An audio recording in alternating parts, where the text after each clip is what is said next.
What does it really mean to lead independently in an industry built around scale, speed, and sameness? For some brands, independence is treated as a constraint. For others, it becomes a choice that shapes how decisions are made, how partnerships are formed, and how values show up in the work. This is the story of Hightower, a woman-owned, independent contract furniture brand.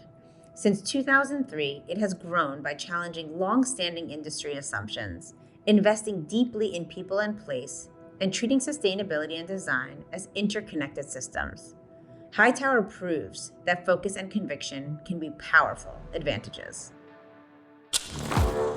Welcome to Play with Matches, the podcast igniting bold ideas and redefining what's possible in architecture and design.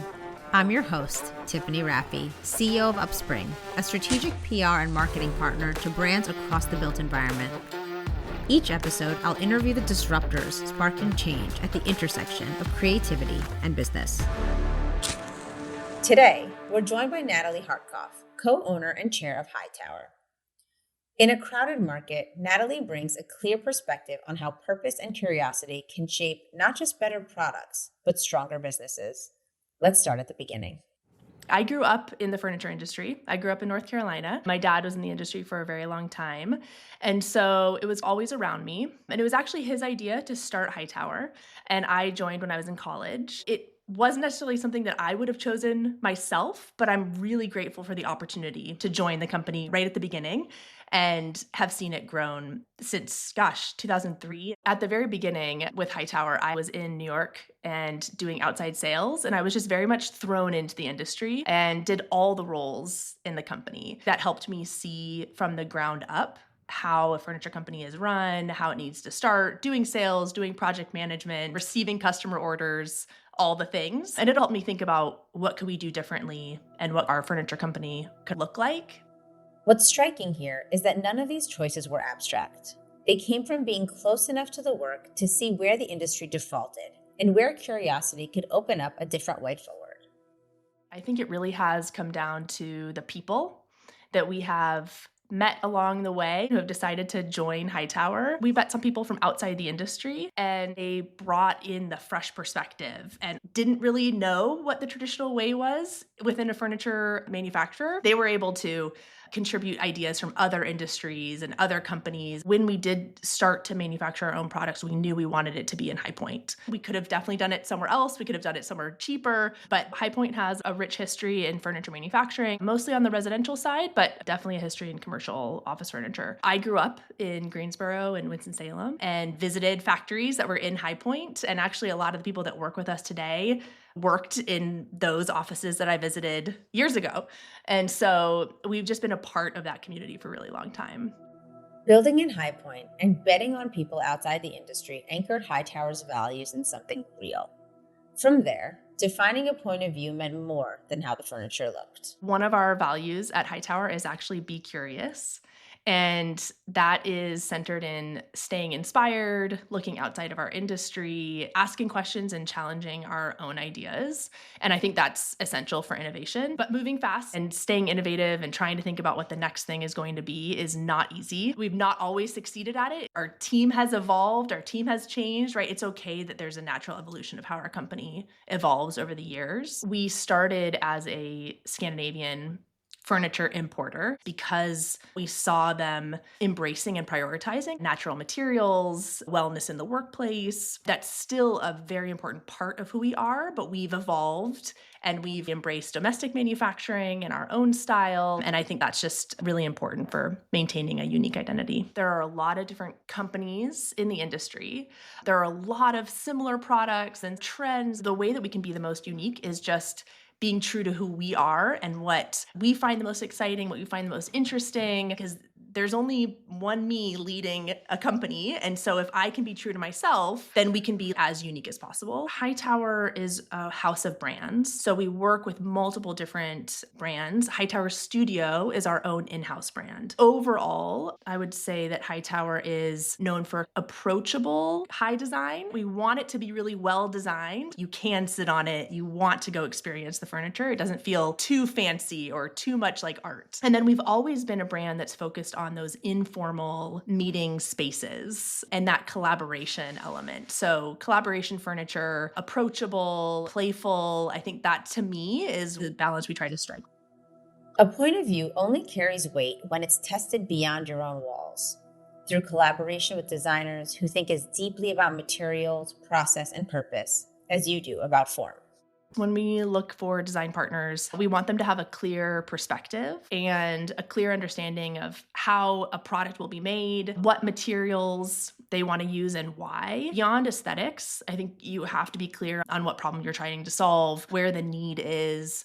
When we first started making products, we would bring in specialty items from our partners, but we decided a simple poof is not something that we need to import. That's absolutely something that we can make domestically in High Point. And so we started differentiating between more complex, highly tooled products that we needed to import versus simpler forms that we could produce. When we first started working with some designers, Robert Leonetti, Brad Ascalon, Trevor Hoyland, I always felt like we met these people at very serendipitous moments where they were really wanting to design a new piece of furniture, or they were trying to find a home for something, and Hightower was just the right place at the right time. And so I feel like we've been really lucky to run into people. Brad Ascalon and I were both earlier in our careers in New York, and now I feel like he's like a rock star in our industry. Justin Champagne is another that we collaborated with when he first went out on his own, and that was really the foundation of the early Hightower products. Now we have our own in-house design team. They're not only responsible for coming up with designs that will be designed by Hightower Studio, they also work with individual designers that want to design products for Hightower Studio. And then there's also the review of our partner product pipeline and seeing what's coming down. Where are the gaps? This is a material that we're not using, or this is something that would complement other products that will be introduced soon. And they actually add a lot of value to our partner products as well. To say, hey, for our market, it would be really great if we added a swivel, or if we could stabilize it in this way. And then the other thing that we just have more control of with an in-house design team are the materials that we choose. Our team is very mindful about the material ingredient reporting because we can control the products that we are designing and what we are sourcing. Sustainability is just a big umbrella for so many different things. And I actually appreciate that there's more nuance being added to it. At first, the sustainability conversations were around what materials are you using at a high level? Where are you getting it from? And then it got much more granular in the material ingredient reporting and the disclosures around the chemicals and what are you either putting into your products or avoiding putting into your products. And I think alongside that was like a low VOC emissions reporting and things like that. And now there's so much more conversation around ethical supply chain, climate carbon reduction efforts, and the end of life of the product. A team member and I were just at Greenbuild, and I think we've lagged a little bit compared to building products. It's exciting seeing all the green standards aligning around the common materials framework, and there's a lot more conversation around product selection, especially around ancillary furniture. We are learning a lot. One of the things I would point to is just the amount of supplier education and supplier work that goes into all of these sustainability requests. If it was only up to Hightower, if we were completely vertically integrated and doing all of our own work, the material transparency work would be still challenging, but not as challenging as relying on a complex supply chain. And even now, as we get into ethical supply chain tracking and going to not only your tier 1 suppliers who you're buying directly from, but tier 2 suppliers, which are your suppliers' suppliers, that just gets much further down the line and trickier. We want to sell products where we know what's in it and we know the health of it going into the end user's environment. And that just takes a lot of work. I'm grateful that there are more tools available to us for tracking our products, the chemicals in the products, our suppliers, and excited to even try some new tools. There's Open Supply Hub where you can really visualize the supply chain. I think all those tools are pushing for much more transparency in the industry, but the target is always moving. Transparency, materials, supply chains, people. Each one underscored the same reality. Values have to show up in day-to-day decisions if they're going to last. B Corp certification is a big milestone. For anybody who might not know, a B Corp is a benefit corporation. This is a way for a for-profit company to indicate that they believe that there should be a balance between people, the planet, and profit, a triple bottom line approach to business, and use your business as a force for good, and to take all stakeholders into consideration when you're making decisions. And so that philosophy was really important to me. I set it as an intention for us around 2018, and it took us 3-4 years before we actually submitted. And what was really helpful is that through B Lab, you can do the B Impact Assessment. It gives you a very clear framework. This is where you are. This is where you need to be to qualify. The first time we took it, we had a pretty average score, and knew that we needed to improve our score in order to pass as a B Corp. It gives you very practical things to do, whether it's your policies, governance practices, transparency on your website. We didn't have to guess, okay, if we want to be an ethical business, what does that actually mean? We needed to look at our healthcare policies to make sure that they had inclusive call outs. And so we reviewed to make sure that it was inclusive of transgender medical policies and things like that. And so that was just, something that I remember, making sure that our healthcare policies were as inclusive as possible. We give volunteer paid time off. So there's 16 hours for our team members to volunteer for causes that are important to them. And that's part of our PTO plan. We also looked at our parental leave. So before certifying as a B Corp, we did the minimum FMLA plus maybe a couple weeks for the birthing parent. And we increased that to 8 weeks for the birthing parent and a non-birthing parent. And that is both for our production team members and our salaried office team members. So things like that, I think, were just helpful for us to review and say, okay, we're doing this. If we do, this is best practice. And this is something that we should strive for. Those standards were far from theoretical.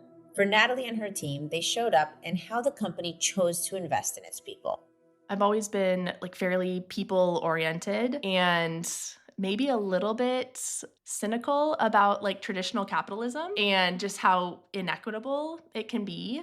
And so as a business owner, I think we have the luxury to make choices about how we run a business. And there are some just traditional practices that didn't feel quite right to me. And again, this is why the B Corp certification resonated. It gave a path to a more equitable way to operate a business. So a couple ways that we prioritize our team members. We put 1% of all higher education sales into 529 plans for employees who want it, at least in the United States. Education is not something that is free and available to everybody. And we've seen employees use it for themselves, use it for their children, their grandchildren, nieces and nephews. And so that's been great and a way for us to say, okay, we're putting furniture in these beautiful universities, and college is out of reach for some of our team members and their families. And so how do we bridge that in at least a small way? The other thing that we do is Hightower contributes 3% to all 401ks, even if our team members choose not to participate. They may need to use all of their paycheck for current bills and things like that. They might not have the opportunity to save for retirement. So Hightower puts money in retirement accounts. And then, like I mentioned, parental leave is an important thing that people have access to. And so that's something that we've added in as well. Building systems around values is an internal commitment. The next decision is when to step onto a public stage, take on real risk, and let those values shape how the brand shows up in moments that matter. Some people find this surprising, but we actually had never shown at NeoCon until 2019. Even though that is an industry norm, it was a risk not to participate. And then it was a risk and kind of a bold move for us to choose to open a showroom and participate in 2019. Timing wasn't excellent to sign a lease and then go into COVID, but that was a risk. And I think something really exciting for us. It forced us to think about how we would show up differently. And so we made some bold choices in how we designed our showroom, what we wanted the experience to be. We redesigned that showroom 3 times with 3 different kind of personalities and styles and interpretations of our furniture. And I think it helped people see Hightower in a different way. When we decided to show at NeoCon and open our showroom at the Mart, we partnered with Casey Kiesler with a firm called Casework, which is a Portland-based design firm. And Casey mostly did residential and hospitality design. It was a different choice to work with a small boutique hospitality firm for the showroom design. Casey had never done a showroom before, and we loved that because she came at it very differently. And then we thought about this as part 1, part 2, part 3. Part 1 was a very kind of neutral, textured palette, cream, very Scandinavian, something that people already thought of us for, but it was a very elevated hospitality styling. Then our second one, we called it revenge dressing. It was post-COVID. People were coming back to NeoCon, and we just went all out with really rich tones, really rich textures, and that was just very luxurious and wonderful. And then our part 3 was very bold, lots of patterns. The theme was, what if Harry Styles was a showroom? And so we just went outside our own comfort zone. But I think that was the point, was just like, hey, how do we have fun with this? How do we try different things, play with color, play with pattern? And so again, very distinct stylings, very purposeful. We knew we were going to do 3 designs in that space and then close that chapter and figure out what was next. I think that kept it feeling fresh, that kept it feeling different each time, is because we knew that it was part of the series. That moment at NeoCon wasn't only about visibility or presence. It prompted a broader curiosity about whether the industry's default ways of showing up still make sense, and what could change if brands shared space, resources, and responsibility instead of operating alone.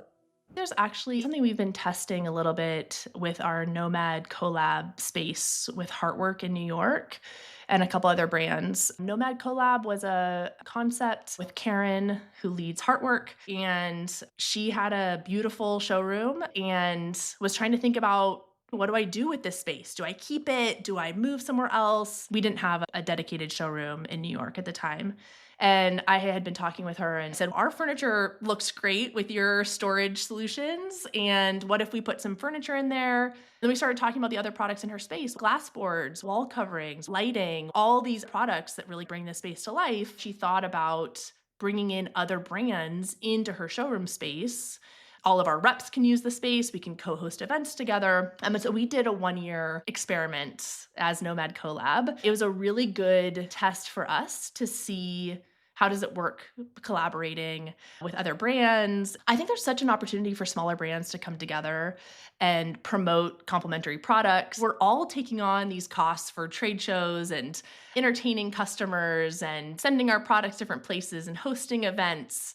And I just think it's so much more dynamic if we come together and we collaborate and give designers and specifiers and dealers visibility into multiple brands at once. That's something we've been playing with more and more, lots of different collaborations and just considerations of what a true space looks and feels like, which is a mix of brands. Now our products are in the Gibson showroom in New York with all of their brands. Collaboration at that level changes more than the experience. It starts to put pressure on what sits behind the product and how clearly that story holds up. In a completely different vein, I think there's a real opportunity for more transparency about our supply chains, where our products come from, and what efforts we're taking to be responsible manufacturers. I think as the industry gets more competitive and things change, that's a way to stand out and differentiate. And then I think there are just a lot of products on the market and a lot of overlap of designs. If we slowed down a little bit and were more purposeful in what we were launching, I think ultimately the industry would be better off. Looking ahead, what feels energizing is focusing on products that solve a problem, whether that's an inclusion problem, reconfiguration problem, refurbishment problem. Can we point to very clear solutions? At Hightower, we've started talking a lot about considered solutions. This means that we want to help guide designers by acknowledging all the different standards they're trying to meet, all the different considerations around neuroinclusivity, well-being in the office, different zones and work styles, right? Good design is like a baseline at this point. Products have to be well designed. They have to have low VOCs. You have to know what's in the product. That should be the basic assumption. And then what's the next level, right? How clear are we on why you're using this product? Can you reupholster it? Can you do something with it? when, the style of the office has changed or something like that, can you reconfigure? And this is something that Sean, our design director, has done for a long time. Whenever he has a concept, he's always mapped it to different attributes and benefits to the user. He's clear on this is why this is a good product for the person who's going to be sitting in it or using it. When he was designing the float chair, he was very thoughtful about the angles of the sit to fit natural postures. And then also the reinforcement on the arms themselves for egress, thinking about aging populations or any physical limitations. He's always thinking, okay, how is this going to fit somebody who's sitting in it? How are we thinking about getting out of this piece of furniture? People can feel why this chair feels comfortable. What we're talking about is how do we make those considerations more obvious and help people choose the products based on those considerations. It's not brand new. We just think that there can be more direct lines for designers to find the products that they need when they're trying to solve certain problems. None of these ideas are about scaling faster or louder. They're about clarity and having the confidence to lead from a place that feels unmistakably your own. There are a lot of companies and a lot of products, but there's only one you. And if you have the opportunity to lead a project, a product, a company, I think embracing your own creativity, your own style as much as possible is a way to embrace the uniqueness of you, your team, because it's hard for other people to replicate that authentically. If you think it's interesting, if you think it's exciting, going with that instinct can be a way to really differentiate. In this world of sameness, it can be really beneficial to embrace who you are. What this conversation with Natalie makes clear is how much leadership in our industry is shaped by intention rather than scale. The choices Hightower has made around people, partnerships, and production reveal a way of working that values clarity over speed and depth over noise. Those decisions show up in culture, in the products, and in how the brand chooses to participate in the broader design conversation. There is a confidence that comes from building with curiosity, from collaborating openly, and from treating sustainability as part of a larger system rather than a separate initiative. Natalie's perspective offers a reminder that meaningful progress rarely comes from chasing every trend. It comes from knowing what you stand for and designing around that truth. As the design landscape continues to evolve, this kind of leadership will matter more than ever. The future will be shaped by those willing to build thoughtfully, stay human, and make decisions that hold up over time. Thank you for joining us for this episode of Play with Matches. We hope this conversation inspires you to push a little further, imagine a little bigger, and keep igniting the ideas that move our industry forward. To hear more conversations like this one, follow Play with Matches wherever you get your podcasts. You can find show notes and full transcripts at weareupspring.com. Play with Matches is part of the Surround Podcast Network. This show is produced by UpSpring, an award-winning strategic PR and marketing partner with more than 17 years of experience supporting architecture firms, design practices, and product manufacturers shaping the built environment. A huge thank you to our guests, to our audio editing team at Make a Scene Productions, and to the UpSpringers who helped make this episode possible: Brittany Lloyd, Eleanor Ling, and Marcus McDermott. Thanks so much for listening. Until next time.